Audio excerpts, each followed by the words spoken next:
Bonjour les amis, aujourd'hui on continue sur notre présentation concernant l'industrie pharmaceutique en Afrique, comment on peut s'inspirer des exemples qui marchent ailleurs pour créer une véritable industrie pharmaceutique en Afrique. J'ai parlé des génériques, mais il n'y a pas que les génériques, il y a aussi la médecine traditionnelle dont j'ai parlé.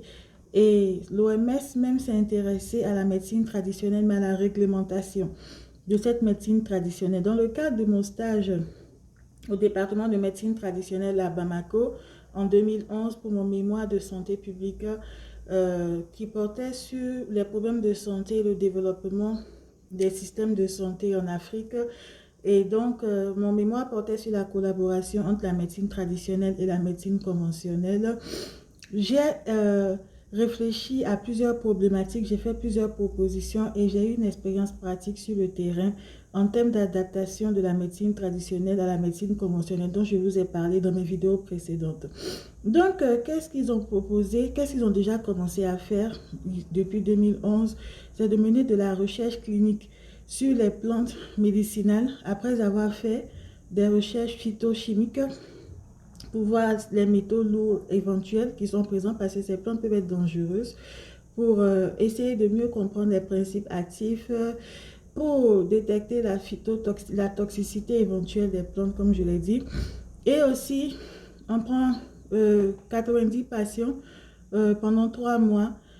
Une fois que toutes les recherches phytochimiques ont été menées, c'est surtout des plantes que le praticien a prescrit pendant de longues années. Souvent, c'est des recettes familiales depuis des décennies qui sont prescrites et pratiquées.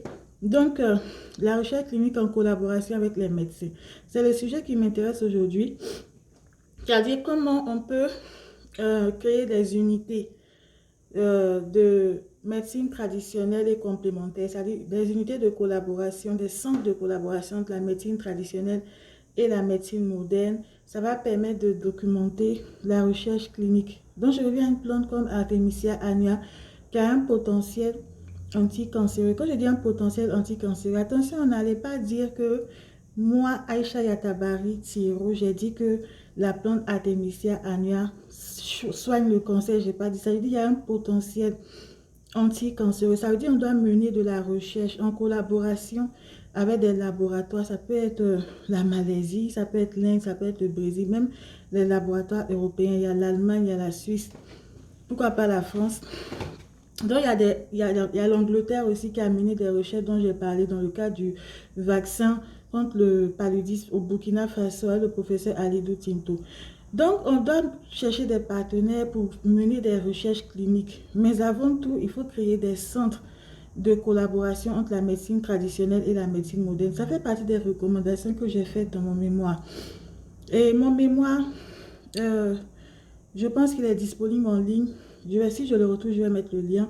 Il y a beaucoup de recommandations. Certaines ont été mises en œuvre par le département de médecine traditionnelle du Mali. Je salue le professeur Diallo et le docteur Diakité qui m'ont encadré dans le cadre de ce mémoire, qui sont qui m'ont bien encadré et qui ont fait beaucoup pour la médecine traditionnelle au Mali. Donc, je reviens à l'Artemisia annua, dont certains principes actifs ont un potentiel anticancéreux. Une fois qu'on aura mené des recherches cliniques, des recherches d'abord phytochimiques pour voir la toxicité éventuelle, les métaux lourds, les effets secondaires, parce que c'est très important, les effets indésirables. Dans le cas de la médecine traditionnelle, le problème c'est le dosage aussi. C'est-à-dire, c'est souvent une dose unique qui est administrée. C'est pas comme la médecine conventionnelle, on administre en fonction du poids, etc. Donc, déterminer les effets secondaires, les effets tératogènes éventuels, tout ça.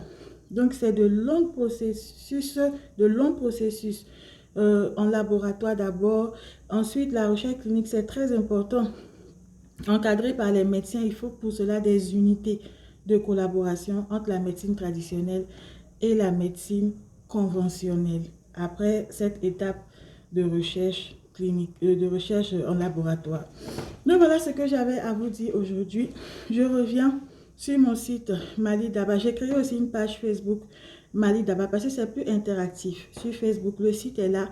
La page est plus vivante, elle est plus interactive. Je rappelle que ce sont des acteurs du secteur informel du Mali et d'Afrique qu'on essaie de connecter avec des partenaires, des associations, des partenaires dans le cadre de l'industrialisation durable et inclusive pour les aider à mieux produire. Alors, il y a 5 domaines spécifiques.